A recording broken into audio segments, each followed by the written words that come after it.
Hello friends, welcome back to our study along of the World Order of Baha'u'llah, Selected Letters. I'm your study buddy, Jacqueline Claire. Welcome to the inside of my art studio. A bit unceremonious introduction. I've been deep in work here and I didn't clean it up very much, but it's real fun to be inviting you into this space and us continuing with this study of these very important letters.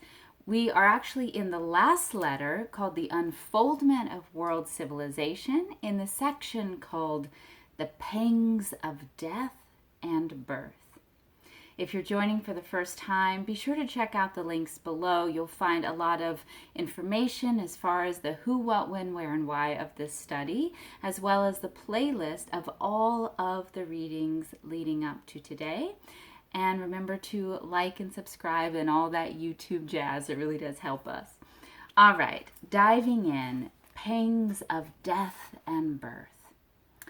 Dearly beloved friends, though the revelation of Baha'u'llah has been delivered, the world order which such a revelation must needs beget is yet unborn. Though the heroic age of his faith is past, the creative energies which that age has released have not as yet crystallized into the world society which, in the fullness of time, is to mirror forth the brightness of his glory. Though the framework of his administrative order has been erected and the formative period of the Baha'i era has begun, yet the promised kingdom in which the seed of his institutions must ripen remains as yet uninaugurated.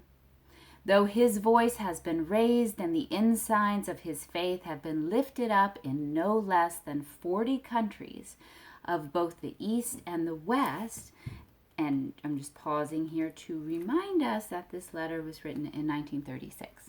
So no less than 40 countries in 1936. Yet the wholeness of the human race is as yet unrecognized, its unity unproclaimed, and the standard of its most great peace unhoisted. The heights Baha'u'llah himself testifies, which through the most gracious favor of God mortal man can attain in this day, are as yet unrevealed in his sight. The world of being hath never had, nor doth it yet possess, the capacity for such a revelation. The day, however, is approaching when the potentialities of so great a favor will, by virtue of his behest, be manifested unto men. For the revelation of so great a favor, a period of intense turmoil and widespread suffering would seem to be indispensable. Resplendent as has been the age that has witnessed the inception of the mission with which Baha'u'llah has been entrusted, the interval which must elapse ere that age yield its choicest fruit must, it is becoming increasingly apparent, be overshadowed by such moral and social gloom as can alone prepare an unrepentant humanity for the prize she is destined to inherit. Woo-wee, you guys, what a sentence. Resplendent as has been the age that has witnessed the inception of the mission with which Baha'u'llah has been entrusted. So it was amazing. Amazing time period when Baha'u'llah was here fulfilling his mission and giving his teachings. The interval which must elapse ere that age, capitalized, yields its choicest fruit must, it is becoming increasingly apparent, be overshadowed by such moral and social gloom as can alone prepare an unrepentant humanity for the prize she is destined to inherit. Moral and social gloom, does that sound familiar, you guys? And that alone can prepare an unrepentant humanity for the gift it is destined to inherit. It's very hopeful. Into such a period we are now steadily and irresistibly moving.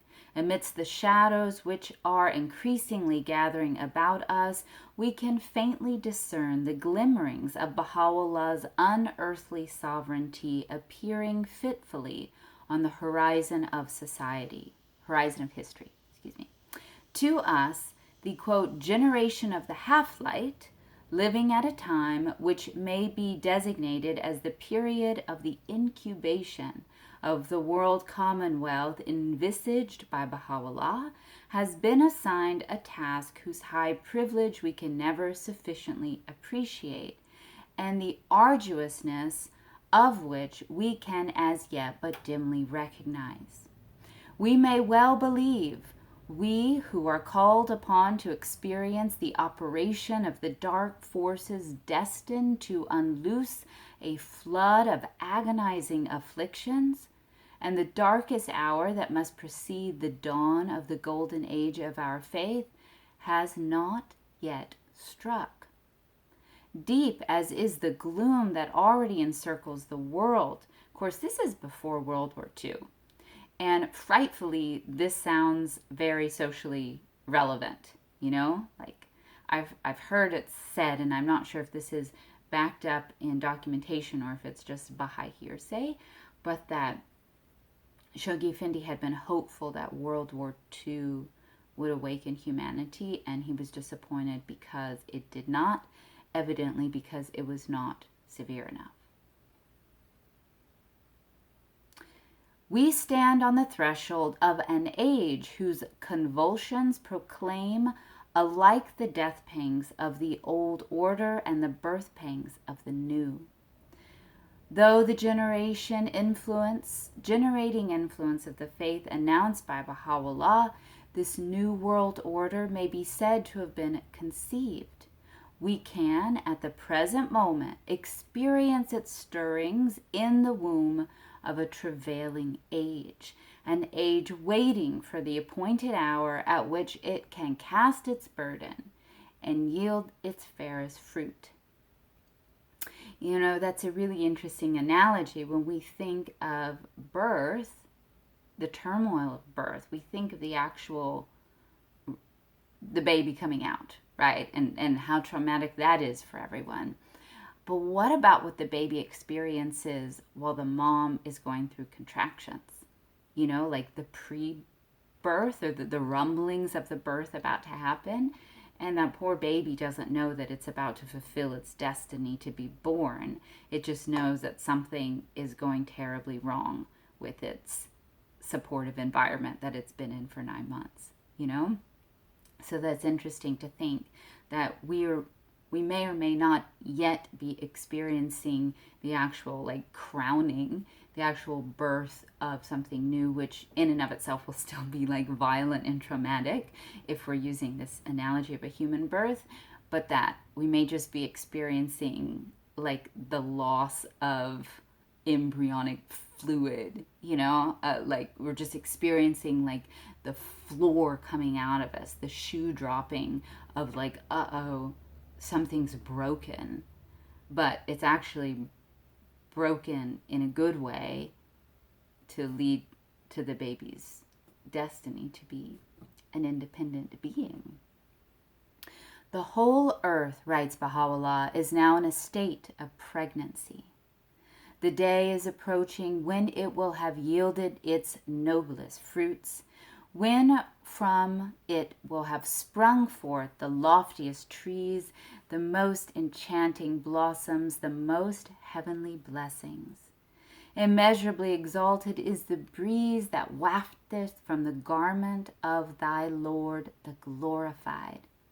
For lo, it hath breathed its fragrance and made all things new. Well is it with them that comprehend the onrushing winds of the grace of God. He in the Suratul Hayakal, I hope I said that right, proclaims, have passed over all things. Every creature hath been endowed with the potentialities it can carry. and yet the peoples of the world have denied this grace. Every tree hath been endowed with the choicest fruits, every ocean with the most luminous gems. Man himself hath been invested with the gifts of understanding and knowledge. The whole creation hath been made the recipient of the revelation of the All-Merciful, and the earth the repository of things inscrutable to all except God, the truth, the knower of things unseen.